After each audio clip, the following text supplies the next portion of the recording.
Pour travailler sur mes pensées, je vais d'abord me tourner vers tout le reste, ma respiration par exemple.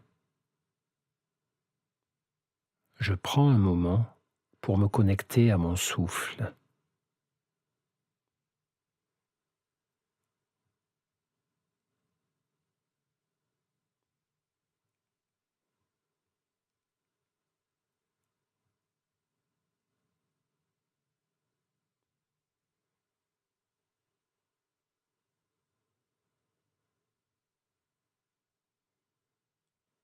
Puis, du mieux que je peux, je prends aussi conscience de l'ensemble de mon corps, tel qu'il est, ici et maintenant.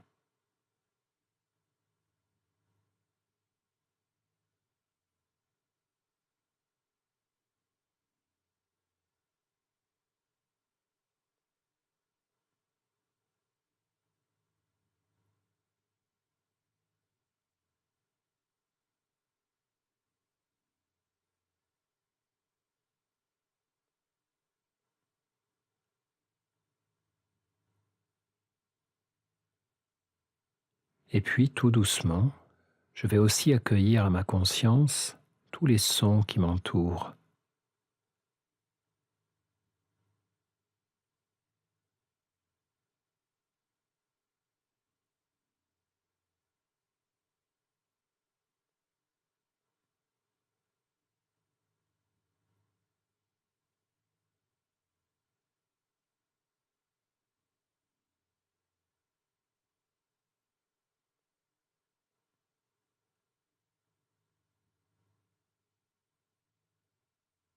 Je laisse mon corps respirer, ressentir, écouter, encore et encore.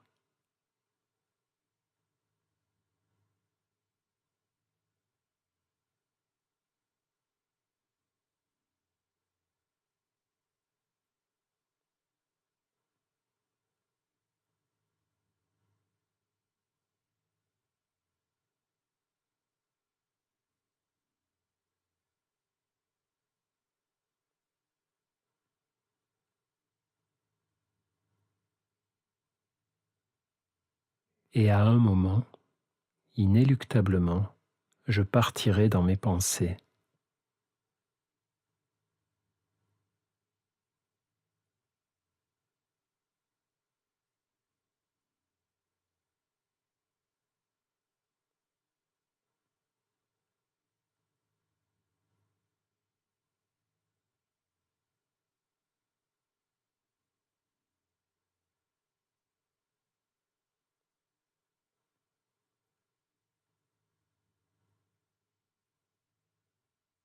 Le vagabondage de la pensée est normal.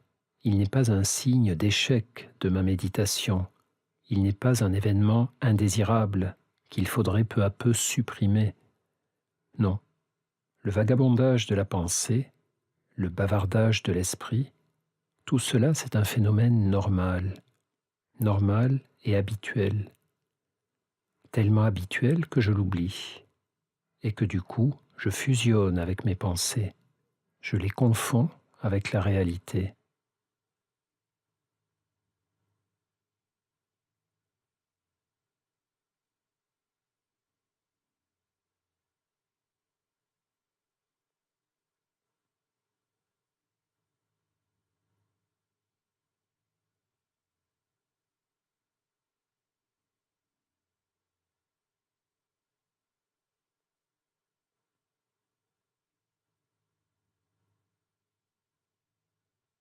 La pleine conscience me permet d'observer clairement ce phénomène et de m'entraîner tranquillement à davantage de recul envers le bavardage de mon esprit.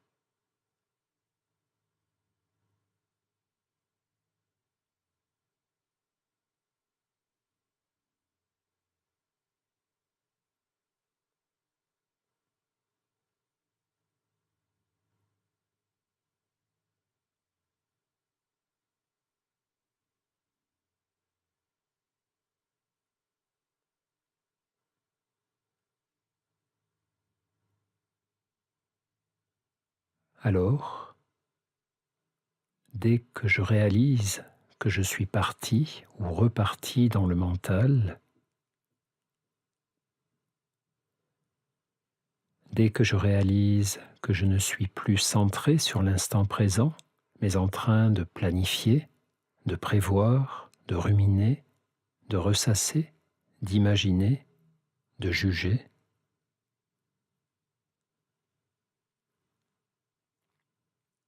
dès que je réalise que je suis sorti de la pleine conscience et de l'exercice,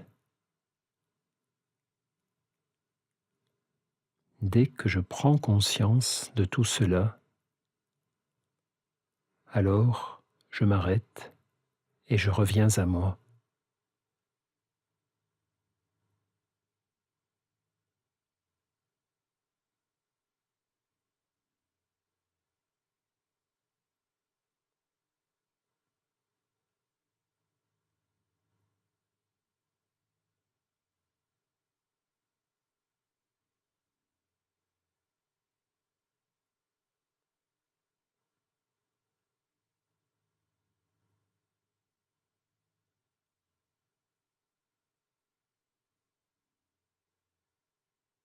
Le vagabondage de mon esprit n'est pas un problème. Il est une occasion de comprendre et de travailler.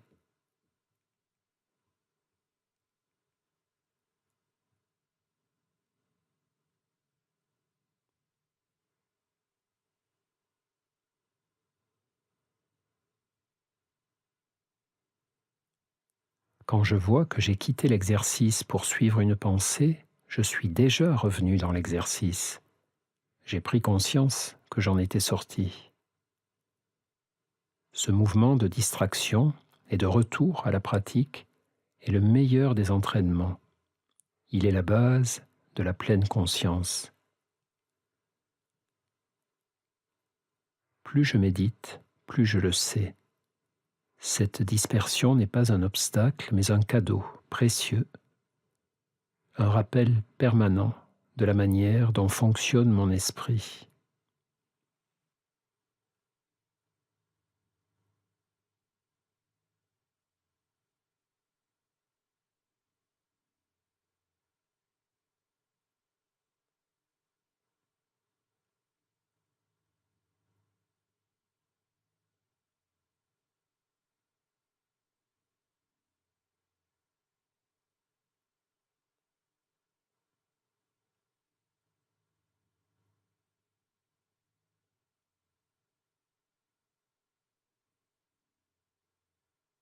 Certaines de mes pensées et de mes émotions sont si convaincantes et si puissantes qu'elles se présentent comme la réalité elle-même.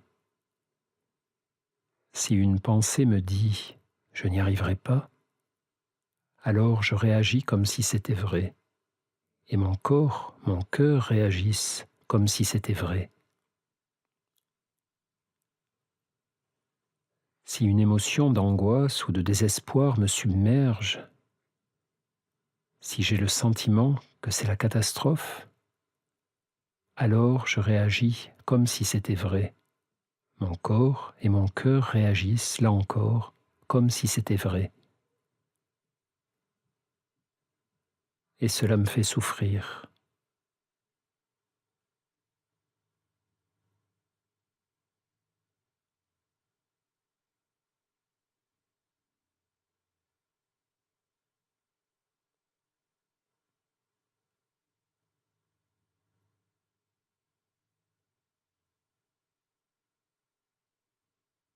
Mais souvent, mes pensées et mes émotions se trompent et me trompent. Très souvent.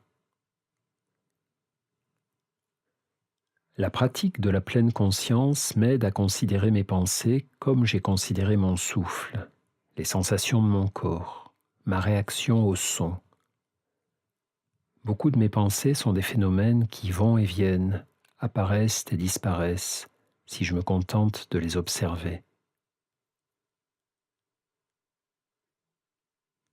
Tout comme j'observe des nuages qui passent dans le ciel, des feuilles qui courent sous le vent, je peux observer mes pensées.